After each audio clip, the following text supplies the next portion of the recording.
Hello students. इससे पहले lecture में हमने स्ट्रक्चर ऑफ बेंजीन के बारे में बताया था। बेंजीन के स्ट्रक्चर के लिए बहुत सारे फॉर्मूलेज दिए गए, जैसे Claus formula, Dewar formula, Ladenburg prism formula, Armstrong centric formula. लेकिन सबसे ज्यादा मान्य संरचना यानी सबसे ज्यादा माना हुआ स्ट्रक्चर दिया कैकुले ने। कैकुले के स्ट्रक्चर में दो ऑब्जेक्शंस हमने आपको बताए थे।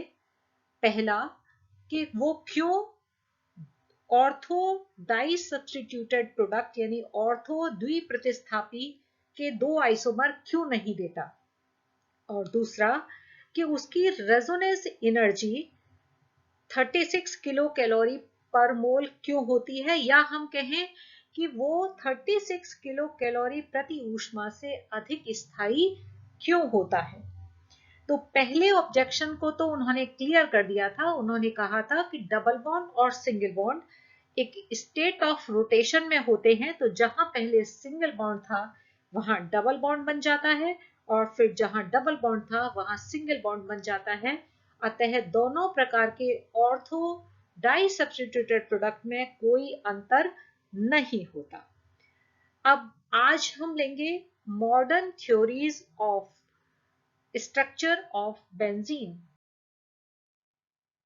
इसमें सबसे पहले थ्योरी दी गई थी एरोमेटिक सेक्सटेट थ्योरी। इसके अनुसार जब कार्बन की 3 वैलेंसी तो सेटिस्फाई हो जाती हैं, यानी प्रत्येक कार्बन हेक्सागन से में जुड़ा हुआ है, प्रत्येक कार्बन पर एक एक हाइड्रोजन है। अब कार्बन की चौथी वैलेंसी रह जाती है, यानी चौथे ऑर्बिटल में उसके पास एक एक इलेक्ट्रॉन बच रहता है, और ऐसा होने के बाद एक 6 इलेक्ट्रॉन का बंद षष्टक यानी क्लोज्ड सिस्टम बन जाता है। और जिन कंपाउंड्स में यह क्लोज्ड सेक्सटेट होता है वह स्थायी होते हैं, और जिनमें ये क्लोज्ड सेक्सटेट नहीं होता वो स्थायी नहीं होते हैं। ऐसा एरोमेटिक सेक्सटेट थ्योरी कहती है। जैसे बेंजीन में 6 पाई इलेक्ट्रॉन है, अतः यह स्टेबल होगा। इसके विपरीत साइक्लोटेट्राईन हम लें तो इसमें केवल 4 पाई इलेक्ट्रॉन्स हैं, अतः यह भी स्थायी नहीं होगा। और साइक्लो ऑक्टाटेट्राईन में 8 इलेक्ट्रॉन है, 2 2 4 2 6 और 2 8 यानी 8 पाई इलेक्ट्रॉन्स हैं, अतः यह भी स्थायी नहीं होगा। दूसरी तरफ यानी in contrast to few heterocyclic compound, जैसे हम लें pyridine, pyrrole, furan and thiophene, इसमें 6 पाई इलेक्ट्रॉन का एक बंद षष्टक होता है, इसलिए यह स्थायी होते हैं। कैसे? देखिए, 5 इलेक्ट्रॉन्स कार्बन के पास है और एक इलेक्ट्रॉन यह नाइट्रोजन देता है। पिरोल में 2 इलेक्ट्रॉन ये नाइट्रोजन देता है और 4 इलेक्ट्रॉन इस कार्बन के हैं। और इसमें फ्यूरेन में 2 इलेक्ट्रॉन ऑक्सीजन देता है, 4 इलेक्ट्रॉन्स कार्बन के हैं। थायोफीन में सल्फर 2 इलेक्ट्रॉन देता है और 4 इलेक्ट्रॉन कार्बन के हैं। यानी इन सारे यौगिकों में 6 पाई इलेक्ट्रॉन का एक सेक्सटेट या षष्टक होता है, अतः यह एरोमेटिक होते हैं यानी स्थायी होते हैं। और इनमें 6 पाई इलेक्ट्रॉन सेक्सटेट नहीं है, इसमें 4 पाई इलेक्ट्रॉन्स हैं और इसमें 8 पाई इलेक्ट्रॉन्स हैं, अतः यह एरोमेटिक नहीं होते। ये हमने हिंदी में लिखा हुआ है, पढ़ के बताते हैं। इस सिद्धांत के अनुसार जब 6 कार्बन परमाणु परस्पर मिलकर एक वलय बनाते हैं और वलय का प्रत्येक कार्बन परमाणु एक एक हाइड्रोजन परमाणु से जुड़ता है, तो प्रत्येक कार्बन परमाणु पर एक एक मुक्त इलेक्ट्रॉन बच रहता है। यह 6 इलेक्ट्रॉन परस्पर मिलकर इलेक्ट्रॉनों का एक बंद समूह या क्लोज्ड सिस्टम बनाते हैं, जिसे एरोमेटिक सेक्सटेट कहते हैं। बेंजीन के असाधारण स्थायित्व तथा विशिष्ट गुणों के लिए यही एरोमेटिक सेक्सटेट उत्तरदायी होता है। साइक्लोब्यूटाडाइन, साइक्लोऑक्टाटेट्राईन आदि में इस प्रकार का एरोमेटिक सेक्सटेट नहीं होता। इसलिए उनमें बेंजीन की भांति एरोमेटिक गुण नहीं होते।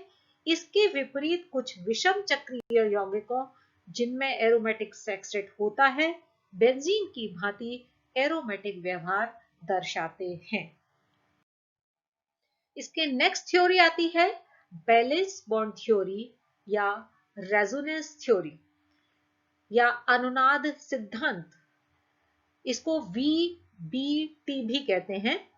इसके अनुसार बेंजीन मॉलिक्यूल एक प्लेनर हेक्सागन रिंग होती है, यानी यह एक षटकोणीय समतलीय वलय होती है जिसमें 6 हाइड्रोजन एटम भी उसी प्लेन में होते हैं। प्रत्येक कार्बन कार्बन हाइड्रोजन के बीच में बंध 120 डिग्री होता है। एक और बहुत महत्वपूर्ण बात यह है कि जैसा कि इसमें दिख रहा है कि कार्बन कार्बन डबल बॉन्ड की बॉन्ड लेंथ कितनी होनी चाहिए 1.33 और कार्बन कार्बन सिंगल बॉन्ड की बॉन्ड लेंथ कितनी होनी चाहिए 1.54 एंगस्ट्रॉम यूनिट। लेकिन बेंजीन में प्रत्येक कार्बन कार्बन एटम के बीच की बंध लंबाई 1.39 एंगस्ट्रॉम यूनिट होती है। इसको एक्सप्लेन करने के लिए रेजोनेंस थ्योरी दी गई। इन्होंने कहा कि इसमें बेंजीन मॉलिक्यूल में रेजोनेंस होता है जिसके कारण जहां सिंगल बॉन्ड था वहां डबल बॉन्ड हो जाता है और जहां डबल बॉन्ड था वहां सिंगल बॉन्ड हो जाता है, या हम कहें कि सिंगल बॉन्ड में डबल बॉन्ड करेक्टर आ जाता है और डबल बॉन्ड में सिंगल बॉन्ड करेक्टर आ जाता है। इसलिए बंध लंबाई केवल एक ही प्रकार की होती है और वो होती है 1.39 एंगस्ट्रॉम यूनिट। इसमें जो टोटल रेजोनेटिंग स्ट्रक्चर होते हैं उसमें 80% तो कैकुले स्ट्रक्चर का योगदान होता है और 20% दीवार स्ट्रक्चर का योगदान होता है, जिसमें हमने आपको बताया था कि एक पैरा बॉन्ड होता है, आइदर दिस और दिस और दिस। इस प्रकार से इन सारे स्ट्रक्चर को हम एक रेजोनेंस हाइब्रिड या अनुनाद संकर द्वारा इस प्रकार प्रदर्शित कर सकते हैं और इसी अनुनाद के कारण ही बेंजीन की रेजोनेंस एनर्जी होती है जो कि 36 किलो कैलोरी पर मोल होती है और इसी कारण यह स्थायी होता है।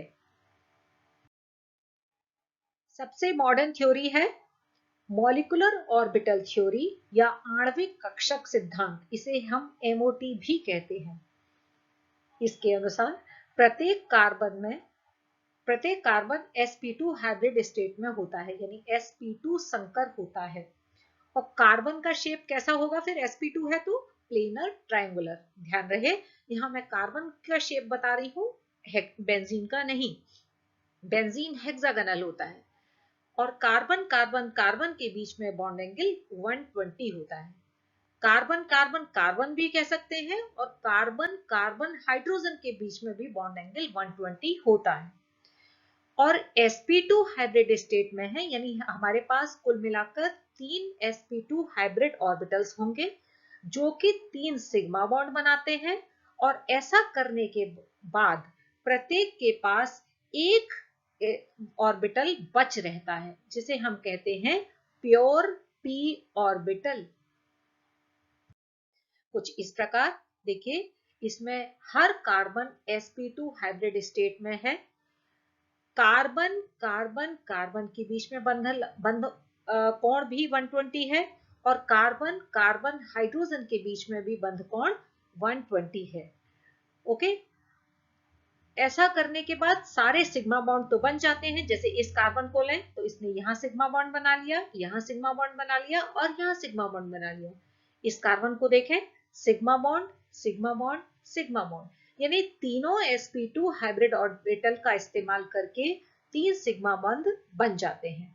अब प्रत्येक कार्बन के पास एक एक अनहाइब्रिडाइज यानी असंकरित ये p कक्षक बच रहता है। ये देखिए, ये p कक्षक है प्रत्येक के पास और जिसमें कि एक एक इलेक्ट्रॉन होगा। अब इनकी ओवरलैपिंग हो सकती है। यदि C1 C2 से ओवरलैप कर जाए तो इस तरह से बॉन्ड बन जाएगा। फिर C3 C4 से ओवरलैप करेगा और C5 C6 से ओवरलैप करेगा।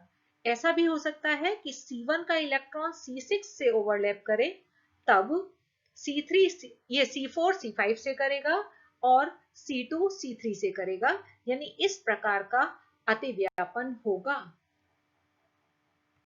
यानी हम कुल मिलाकर कह सकते हैं कि ये एक डीलोकलाइजेशन या विस्थानीकरण हो जाता है इलेक्ट्रॉन्स का, और इस विस्थानीकरण के कारण एक इलेक्ट्रॉन क्लाउड बेंजीन वलय के ऊपर और एक इलेक्ट्रॉन क्लाउड बेंजीन वलय के तल के नीचे होता है, और यही इलेक्ट्रॉन क्लाउड इलेक्ट्रॉन सोर्स की भांति व्यवहार करता है। यही कारण है कि बेंजीन में इलेक्ट्रोफिलिक सब्स्टिट्यूशन रिएक्शन होती है। अब एक बात हम ये बता दें कि डीलोकलाइजेशन के कारण स्टेबिलिटी क्यों बढ़ती है। देखिए, एक हम पिछली स्लाइड पर जाना चाहें। डीलोकलाइजेशन जब होता है तो जैसे आप डबल बॉन्ड पर रिएक्शन करना चाह रहे हैं तो डबल बॉन्ड उसी स्थान पर होना चाहिए, तभी तो वो ब्रेक होगा और कोई और मॉलिक्यूल उससे जुड़ेगा।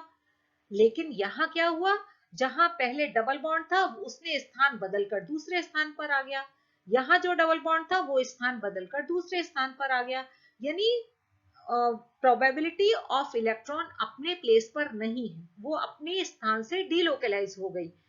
इसलिए उस पर रिएक्शन करने के लिए, उसको लोकलाइज करने के लिए हमें एक्स्ट्रा एनर्जी की जरूरत होती है। यही कारण है कि जितना अधिक डीलोकलाइजेशन होगा उतनी ही उसे लोकलाइज करने के लिए अधिक एनर्जी की आवश्यकता होगी, इसलिए वो स्टेबल होता है, रिएक्ट नहीं करता। अब हम यहां देखना चाहेंगे स्टेबिलिटी एनर्जी प्रोफाइल डायग्राम के आधार पर। जैसा कि हमने बताया कि 3 वैलेंसी सेटिस्फाई होने के बाद जो 4th इलेक्ट्रॉन है वो p ऑर्बिटल में होता है, तो कुल मिलाकर कितने इलेक्ट्रॉन्स हो गए? 6। ये हुए 6 atomic orbital. Atomic orbital overlap करते हैं, ओवरलैप करके बनाते हैं मॉलिक्यूलर ऑर्बिटल। तो जितने एटॉमिक ऑर्बिटल होते हैं उतने ही संख्या में मॉलिक्यूलर ऑर्बिटल बनते हैं, जिसमें आधे बॉन्डिंग मॉलिक्यूलर ऑर्बिटल होते हैं और आधे एंटी बॉन्डिंग मॉलिक्यूलर ऑर्बिटल होते हैं। यानी कार्बन 6 के एटॉमिक ऑर्बिटल कितने हो गए? 6 एटॉमिक ऑर्बिटल। अब यदि ये ओवरलैप करेंगे तो 6 ही मॉलिक्यूलर ऑर्बिटल बनाएंगे, जिसमें 3 बॉन्डिंग मॉलिक्यूलर ऑर्बिटल होंगे और 3 एंटी बॉन्डिंग मॉलिक्यूलर ऑर्बिटल होंगे। टोटल इलेक्ट्रॉन्स कितने हैं? 6। तो ये सारे के सारे 6 इलेक्ट्रॉन बॉन्डिंग ऑर्बिटल में ही होते हैं, यानी एंटी बॉन्डिंग ऑर्बिटल में कोई इलेक्ट्रॉन नहीं होता, इसलिए यह अधिक स्थायी होता है।